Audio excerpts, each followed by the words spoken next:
بسم اللہ الرحمن الرحیم. سامعین ناظرین السلام علیکم، آداب. انفیکشن کنٹرول سوسائٹی کے صحت.net چینل سے آپ کا میزبان ڈاکٹر حسن نواب آپ سے مخاطب ہے. سوال یہ ہے کہ انرجی ڈرنکس کے استعمال کا رجحان بہت بڑھ گیا ہے. کیا ان کے بھی کچھ مضر اثرات ہیں؟ نیز بچے آئس کریم، کلفیاں وغیرہ کھانے سے باز نہیں آتے، تو اس کا کیا توڑ کیا جائے؟ انرجی ڈرنکس کا توانائی کا ماخذ نہیں ہے، یعنی کہ ان سے توانائی تو نہیں ملتی بلکہ کئی بیماریوں کی جڑ ہیں. کئی ممالک میں اسکولز کے اسٹالز پر انرجی ڈرنک رکھنا قانوناً جرم قرار دے دیا گیا ہے. بچوں کو انرجی ڈرنکس کی جگہ لسی وغیرہ پلائیں.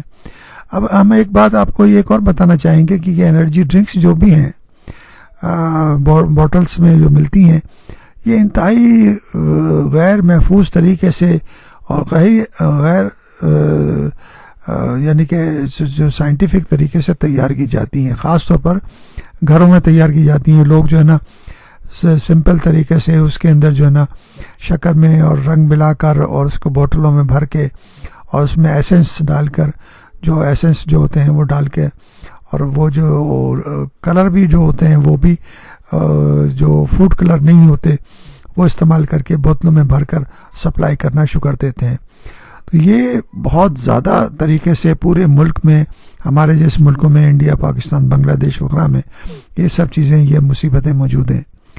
اور یہ انتہائی خطرناک ہیں کیونکہ ان کی جو ہے جو پانی بھی ہے وہ بھی صاف نہیں ہوتا. وہ بھی یہ جو سٹی واٹر ہے وہ استعمال کر کے وہ بھر دیا جاتا ہے، اس میں کلر اور رنگ ملا کر اس کو بنا دیا جاتا ہے. اور صرف فائدہ اٹھانے کے لیے وہ لوگوں کی صحت کو خراب کرتے ہیں اور بچوں کے مسائل پیدا ہوتے ہیں. تو حکومت کو بھی چاہیے کہ اس کو قانوناً جرم قرار دیا جائے تاکہ وہ بچوں کی جو مسائل ہیں وہ نہ پیدا ہوں. بچوں کو پھل کھلائیں اور اس ابلا ہوا ٹھنڈا پانی استعمال کرائیں. جہاں تک آئس کریم کی بات ہے تو چونکہ یہ دودھ سے بنی ہوتی ہے اور گرمی میں دودھ میں بہت جلد بیکٹیریا پیدا ہو جاتے ہیں. پھر یہ بھی معلوم نہیں ہوتا کہ یہ کس قسم کے برتن میں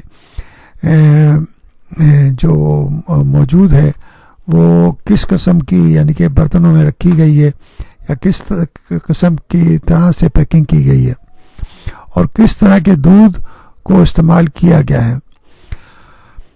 لہذا احتیاط ہی بہتر ہے. تاہم جو آئس کریم حفظان صحت کے اصولوں کے عین مطابق تیار کی گئی ہو تو ہفتے میں 1.5 ہفتے بعد کھانے میں نقصان نہیں ہوتا.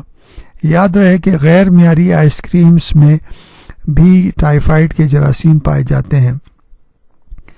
تو ضرورت اس بات کی ہے کہ جو کہ صحیح قسم کے جو برانڈ ہیں، اچھے قسم کے برانڈ ہیں، ان کو استعمال کیا جائے اور جہاں سے لیے جائیں وہاں پر بھی صاف ستھری جگہ ہوں، ان کے ڈی فریزر بھی صاف ستھرے ہونے چاہیے. ان سب چیزوں کا خیال ضروری رکھنا چاہیے تاکہ ایسا نہ ہو کہ آپ جو ہے نا بچوں کی خواہش کے بارے میں ان کو جو ہے نا آئس کریم کھلائیں اور وہ جو ہے نا سخت بیمار پڑ جائیں.